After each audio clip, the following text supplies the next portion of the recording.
झारखंड में सीएनटी जमीन पर बैंक लोन नहीं दे रहे। इस वजह से प्रतिभाशाली आदिवासी युवा भी पिछड़ रहे हैं। ऐसे में पूंजी के लिए आदिवासी औने पौने दाम पर जमीन बेचने को मजबूर हैं। आदिवासी जमीन पर नहीं मिल रहा लोन, औने पौने दाम में बिक रही आदिवासी जमीन। झारखंड में आदिवासी जमीन पर लोन नहीं मिल रहा है, लिहाजा पढ़ लिख कर भी आदिवासी युवा मजदूरी करने को मजबूर है। आदिवासी युवा के पास जमीन है लेकिन व्यवसाय के लिए पूंजी नहीं है। ऐसे में या तो औने पौने दाम में जमीन बेचने को मजबूर है या फिर मजदूरी कर परिवार चलाने को। बिजनेस करने के लिए लोगों के पास अपने पास रुपया नहीं होने के कारण लोग ज़मीन को बिक्री करते हैं, और बिक्री करने का कारण यह है कि उसमें ज़मीन का मूल्य ठीक से नहीं मिल पाता है। अगर हमारे सरकार चाहेंगे तो हमारे आदिवासी का जितना भी ज़मीन बच सकता है, बशर्ते हमारे सरकार की इच्छा शक्ति होनी चाहिए। आदिवासी युवाओं में प्रतिभा की कमी नहीं है, लेकिन जमीन पर लोन नहीं मिलने से वे पिछड़ रहे हैं। हालांकि आदिवासी जमीन पर लोन के लिए सरकार खुद गारंटर बनने की तैयारी में है। जो सीएनटी के दायरे में आते हैं उनका गारंटर सरकार बनने पे निर्णय ले रही है कि ठीक है, आप अगर हमारे ज़मीन का मोर्गेज आप ले लीजिए और सरकार गारंटर बनेगी कि अगर वो नहीं पूरा कर पाएगा तो सरकार किसी माध्यम से उसका भरपाई करेगी। आदिवासियों की जमीन को बचाने के लिए राज्य में सीएनटी एसपीटी एक्ट लागू है, लेकिन इस कानून का साइड इफेक्ट भी है।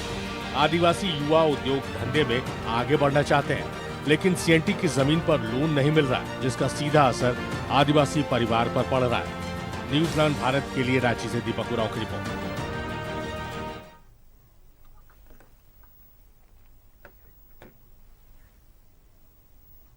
और हमारे साथ सहयोगी दीपक उरांव जुड़े हुए हैं, सीधे उनका रुख कर लेते हैं।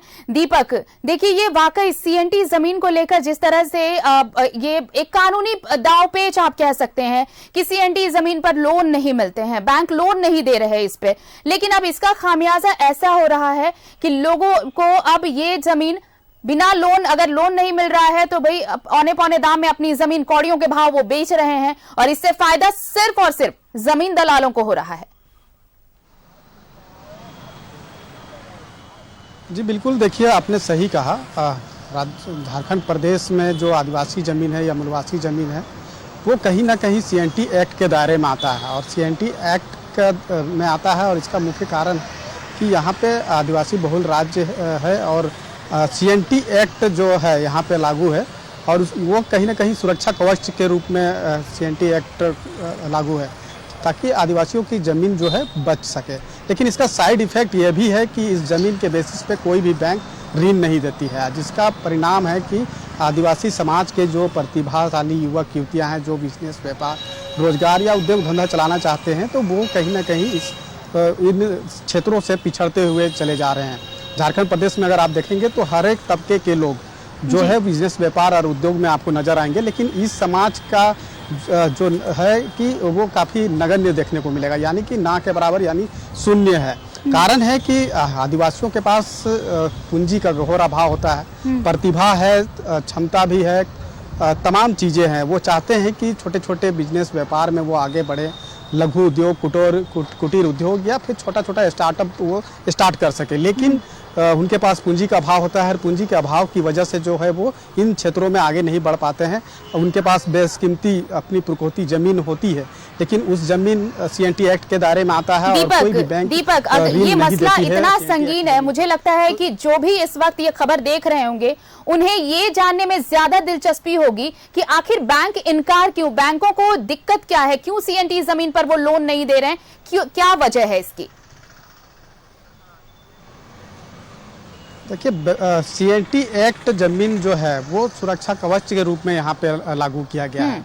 सीएनटी एक्ट का जमीन जो है कोई भी गैर आदिवासी नहीं खरीद सकता, उसका रजिस्ट्री मोटेशन कुछ भी नहीं होता है।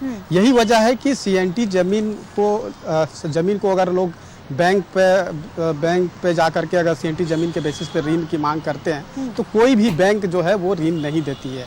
और वैसे परिस्थिति में जो आदिवासी युवक युवतियां हैं जिसमें कुशल क्षमता है, इच्छा है, दाचिता है, सब कुछ होने के बाद वो चाहता है कि छोटा छोटा स्टार्टअप स्टार्ट करे या लघु उद्योग, कुटीर उद्योग या बिजनेस व्यापार या उद्योग धंधा में वो आगे बढ़े, तो वो आगे नहीं बढ़ पाता है। कारण है कि पूंजी का घोर अभाव है। आर्थिक रूप से सशक्त नहीं होने की वजह से जो है वो पूंजी नहीं इन्वेस्ट कर पाते हैं। तो वैसे में अब जो है कि बैंक से इसे कैसे ऋण मिले, इसको लेकर के राज्य सरकार ने पहल की है। मुख्यमंत्री ही कई मंचों पे इस बात को वो कहे हैं कि आदिवासियों को जमीन के सीएनटी जमीन के बेसिस पे लोन मुहैया कराया जाएगा ताकि इन सब क्षेत्रों पे वो आगे बढ़ सके। देखिए, पिछली बार जब बैंकर्स मीट हुआ था, जब आपको याद होगा दीपक कि बैंकर्स समिति जो होती है, जब उनके साथ जब मीटिंग हुई थी, कि बैंकों को ये सख्त निर्देश भी दिया गया था राज्य सरकार की तरफ से कि देखिए जो छोटे जमींदार हैं, जो सीएनटी एक्ट वाले भी, जो आदिवासी जमीन जिनकी जमीन है, आदिवासियों के पास जिनकी जमीन है, वो अगर उस पर ऋण लेना चाहे तो कुछ ऐसे नियम कानून भी हो कि उनको आसानी से इन्हीं सब चीजों के लिए कि उन्हें अगर ऋण नहीं मिल रहा तो वो अपना व्यवसाय, अपना धंधा पानी शुरू नहीं कर पा रहे हैं। तो ये थोड़ी सहूलियतें बैंकों की तरफ से मिलनी चाहिए थी, लेकिन उसका कोई असर नहीं हो रहा। एक ठोस पहल की जरूरत है ताकि ऐसे इन आदिवासियों को भी उनकी जमीन के बदले उनको लोन मिल सके, ताकि वो अपना व्यवसाय चला सके, वो अपने बलबूते खड़े हो सके। जी बिल्कुल। और बीते वर्ष ही आपको बता दें कि टीएससी की 5 सदस्य कमेटी बनी थी। अब वह कमेटी को विभिन्न बैंकों से बातचीत करना था, उसके बाद राज्य सरकार को परामर्श देना था, लेकिन वह कमेटी क्या काम किया इसका कुछ पता नहीं है। और अभी हाल के दिनों में जो टीएससी की बैठक हुई थी उसमें मुख्यमंत्री ने साफ तौर पे कहा है कि आदिवासियों को सीएनटी ज़मीन के बेसिस पर ऋण मुहैया कराया जाएगा। उसके लिए जो सीएनटी ज़मीन है उसे मॉर्गेज करा करके बैंक से ऋण दिया जाएगा और उसके लिए राज्य सरकार जो है वो गारंटर बनेगी। तो अगर इस दिशा में अगर राज्य सरकार सोच रही है और कवायद कर रही है और आने वाले समय में अगर पहल हो जाती है तो इसका बहुत बड़ा लाभ जो है आदिवासी समाज को मिलेगा। चूँकि आदिवासी समाज जिस तरह से आप झारखंड प्रदेश में ही अगर देखेंगे तो तमाम तबके के लोग जो है उद्योग धंधा व्यापार बिजनेस में आपको नज़र आएंगे, लेकिन इस जाति की, इस समाज की दुर्भाग्य कहें कि ये समाज जो है इन क्षेत्रों में काफ़ी पिछड़ते चले जा रहे हैं। क्योंकि सभी को नौकरी देना तो पॉसिबल नहीं है, तो पढ़ लिख करके जो डिग्रियां हासिल कर लेते हैं या आदिवासी समाज की युवक युवतियाँ, तो वो चाहते हैं कि छोटा छोटा स्टार्टअप स्टार्ट करे, उद्योग धंधा स्टार्ट करे या फिर बिजनेस व्यापार शुरू करे।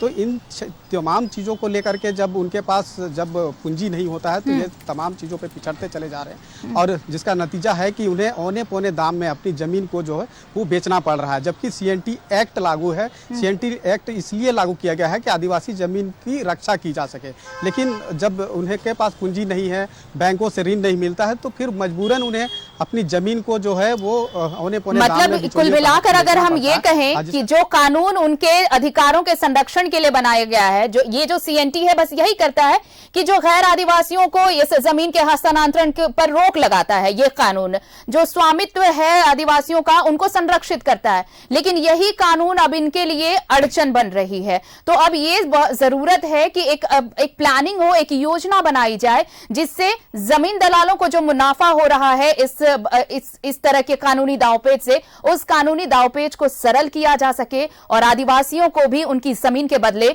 ऋण बैंकों से आसानी से मिल सके। बहुत बहुत शुक्रिया हमारे साथ जुड़ने के लिए दीपक आपका और तमाम जानकारी के लिए। तो देखिए, सीएनटी जमीन पर बैंक लोन नहीं देता और जिसकी वजह से जो आदिवासी है जिनके पास जमीन है वो अपना व्यवसाय अगर वो शुरू भी करना चाहे तो पैसों के अभाव में वो कर नहीं पाते। उनके पास पूरी जमा पूंजी उनकी जमीन होती है और उस जमा पूंजी का वो उपयोग नहीं कर पा रहे क्योंकि उसके बदले उन्हें लोन नहीं मिलता और तब ये मजबूर होते हैं जमीन दलालों के हाथ अपनी जमीन कौड़ियों के भाव बेचने के लिए।